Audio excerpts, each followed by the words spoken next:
Exploration News. I'm Shemaree Campbell. And I'm Keith Edmonds. Project Exploration is a non-profit organization which seeks to expand personalized experiences with science. It has truly been an amazing summer. Being in Project Exploration gave us the opportunity to work alongside scientists from various fields and backgrounds. Paleontology, forensics, and engineering are many of the fields we came to discover through many different lenses in and out of the classroom. We are excited to be back here at the Museum of Science and Industry, just one of our field attractions that we've been to this summer. And Keith, would you mind explaining one of your favorite exhibits you came across in the science industry? I'd have to say one of my favorite exhibits was Animals Inside Out, and if you haven't seen it, I think you should check it out. And we didn't have to travel far to get hands-on with real scientific artifacts. We are surrounded by all types of fossils in our classroom, and to learn about them, our group had to work up an appetite. Project Exploration reporter Shandale Watkins explains. Neck bone connected to you, head bone, now hear the word of the Lord. Them bones gonna walk around them bones. Project Exploration youth are learning all about them bones.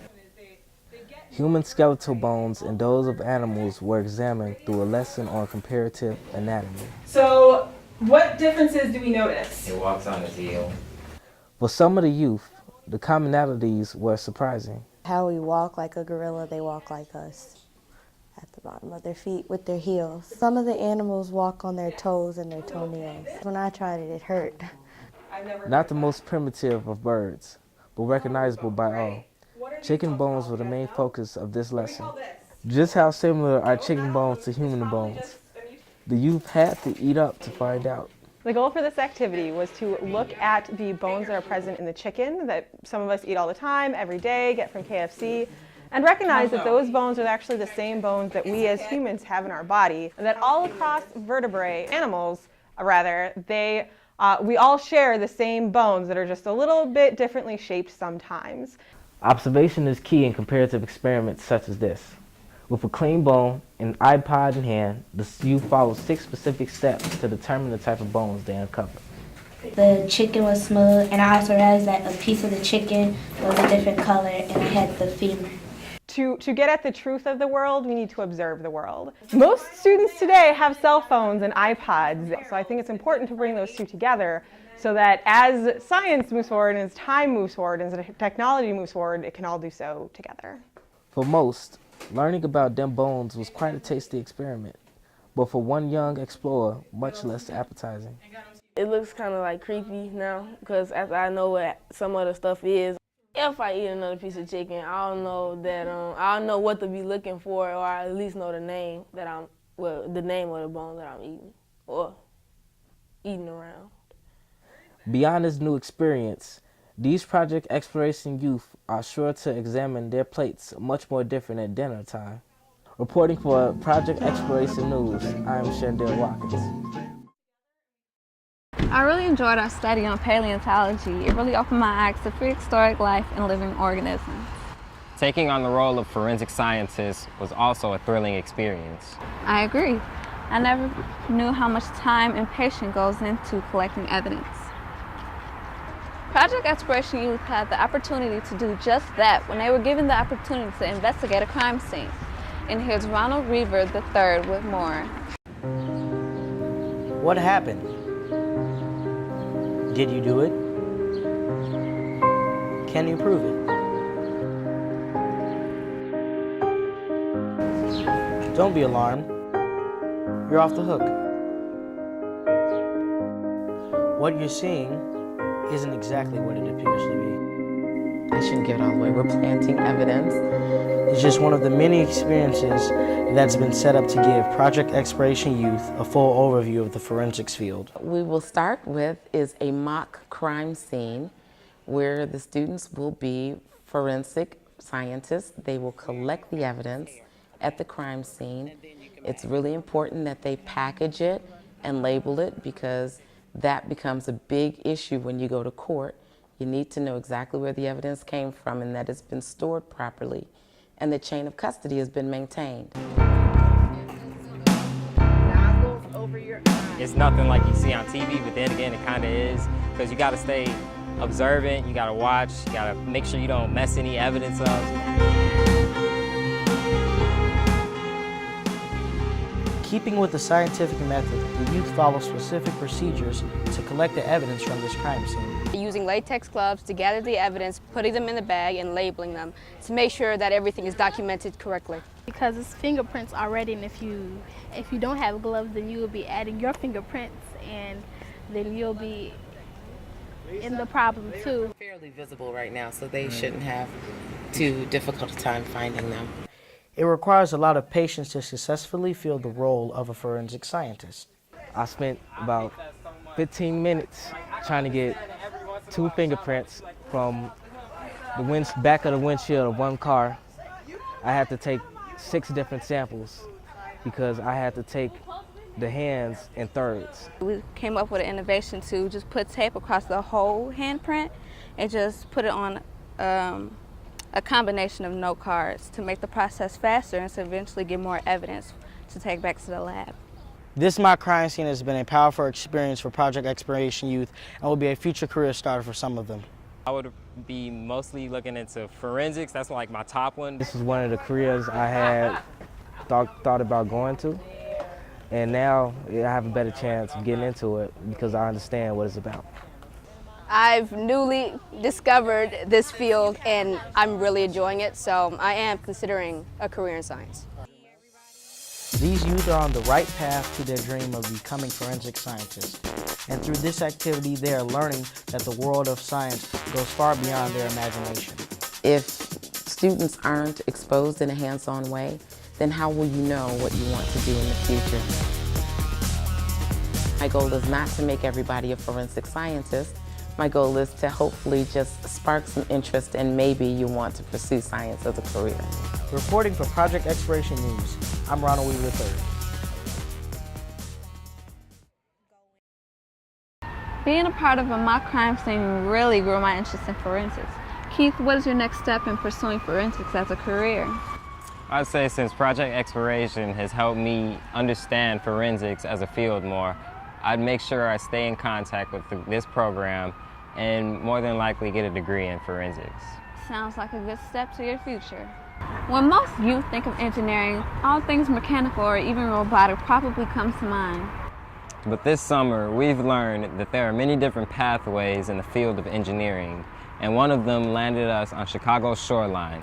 It was most definitely a beautiful day to get sand between our toes while also learning environmental engineering firsthand. And now to Project Exploration reporter Tanaya Luckett with the story. There was really big rocks that wouldn't come out. Like I had to get the shovel and get down underneath it. Project Exploration Youth got a first-hand experience of environmental engineering on the Chicago shoreline. It's currently under construction by the Army Corps of Engineers. I wanted to bring the students out because as environmental engineers, we actually come out, even though most of the shoreline is done, for each section we do an environmental investigation. So we come out, we take a look, we do samples and things like that. And I wanted them to get a first-hand experience as to what an environmental engineer does. To experience this test site from an engineer's point of view, it meant getting deep into the sand. We dug the sand up 6 to 12 inches and then we put them on the plastic bag and then we put them in the tube. We got some sandy regions, some wet sandy regions. We came across some hard rock as we were digging it up, so we had the opportunity to view the different kind of sediment that's around the shore. This sampling process is how the Army Corps of Engineers get started on each of the shorelines projects. Some guidance and a little bit of freedom to be curious too. I noticed most of them took samples near the water, which is great because that's what we would have done too. Because I wanted to see how the difference between the wet sediment and the dry sand. For some, this day at the shore was an opportunity to explore the sand every way possible, but with some specific goals in mind. The most important thing I want them to take away is the process for how we do this, also observation and proper techniques for collecting materials. Towards the end, we came to find out we were contaminating the different sediments because we were using the same ruler. Not only are youth learning about observation, but they're also gaining an appreciation for what engineers do for our city. We want to revive the beach area. So we want to make it safe for everyone to come and enjoy themselves. So we test the material, and if it needs to be taken away, we'll take it away, and if it's okay, we'll leave it. One day I might want to come over here, and I don't want to come over here and see a lot of gross things over here. Like, it's not going to be safe for people. With a new awareness of what it takes to keep one of the city's largest attractions safe and clean, the youth were also reminded that learning is fun. I had fun today. It was fun. Reporting for Project Exploration News, I'm Tanaya Luckett. Imani summed it up best in the last story. This really has been a fun summer. It has, and I believe we're all better prepared and confident to enter our science classrooms this fall. I agree. I believe that we will be more curious and more open-minded than we've ever been. Thank you to all the scientists, staff, and instructors that stayed devoted to changing the face of science. I'm Keith Edmonds. And I'm Shemaree Campbell. Thanks for watching. Until next time. Good job, Edmonds. Yeah.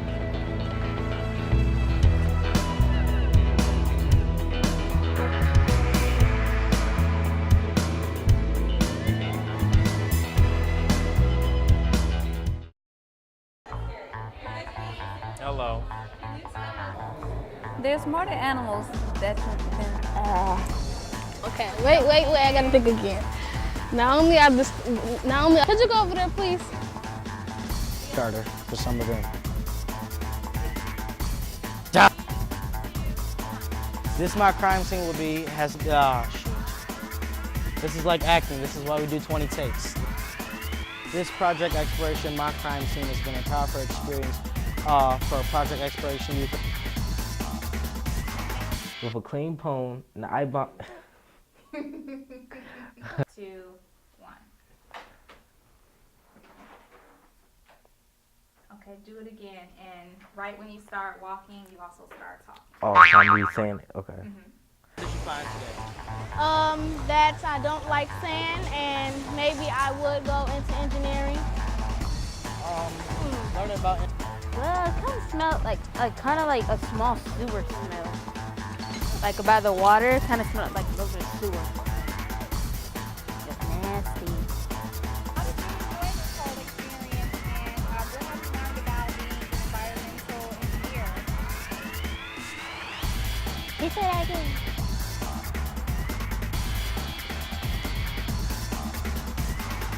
And here's Ronald Reaver III with more. I don't think I did that right.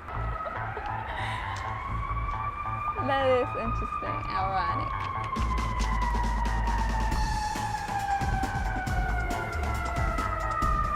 All right.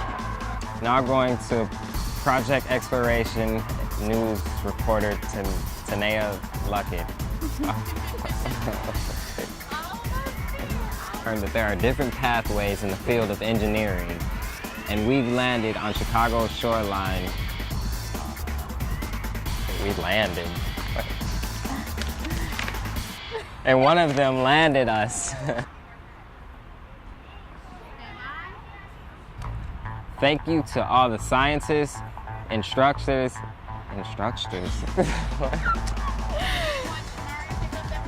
No, I want to get it. And I believe we're all better prepared and confident to enter our science classrooms this fall. I agree. I do. I do.